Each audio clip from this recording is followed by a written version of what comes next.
Hello everyone, welcome back to SV media. ఈరోజు మీకు మంచి వీడియో ఒకటి తెచ్చేసానండి. ఏంటంటే బీదర్ నరసింహస్వామి టెంపుల్కి వెళ్ళాము. సో అక్కడ చాలా చాలా చాలా బాగుంది. ఇప్పుడు వరకు విజిట్ చేయని వాళ్ళైతే ఖచ్చితంగా ఒక్కసారి అయితే వెళ్ళాలండి. సో నేను అక్కడికి ఒక 2-3 గుడ్లకు వెళ్దామని ప్లాన్ చేసుకున్నాను. సో దీపం కోసం ఆయిల్, దీపం, పసుపు, కుంకుమ అన్నీ తీసుకెళ్ళాను.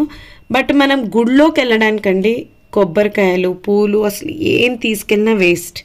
కానుక్కి డబ్బులు ఒకటి తీసుకొచ్చుకోండి, బీదర్ వెళ్ళినప్పుడు చాలు.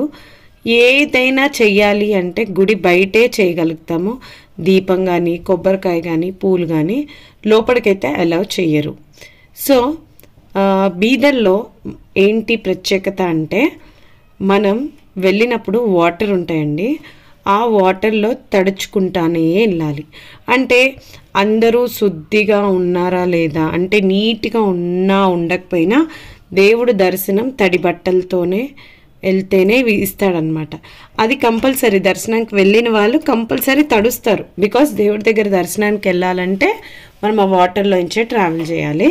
సో ఆ వీడియో కూడా నేను తొందరలో మీకు పోస్ట్ చేస్తాను.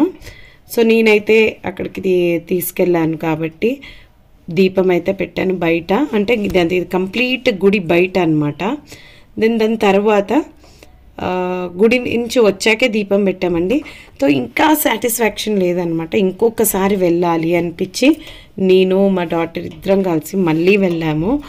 It was very good experience. చాలా హ్యాపీగా అనిపించింది. సెకండ్ టైం వెళ్ళినప్పుడైతే ఇంకా చాలా బాగా ఎంజాయ్ చేసాం. బికాజ్ చాలా చాలా మెంబర్స్ వచ్చారు అక్కడికి. సో వాళ్ళని కూడా అడిగాము ఎలా అనిపిస్తుంది మీకు అని. కానీ చాలామంది ఫస్ట్ స్టార్టింగ్లో అండి చాలా ఎత్తుగా ఉంటాయి వాటర్. దిగగానే మనకి కొంచెం హైట్ తక్కువ ఉన్నారంటే మునిగిపోతాం అనమాట.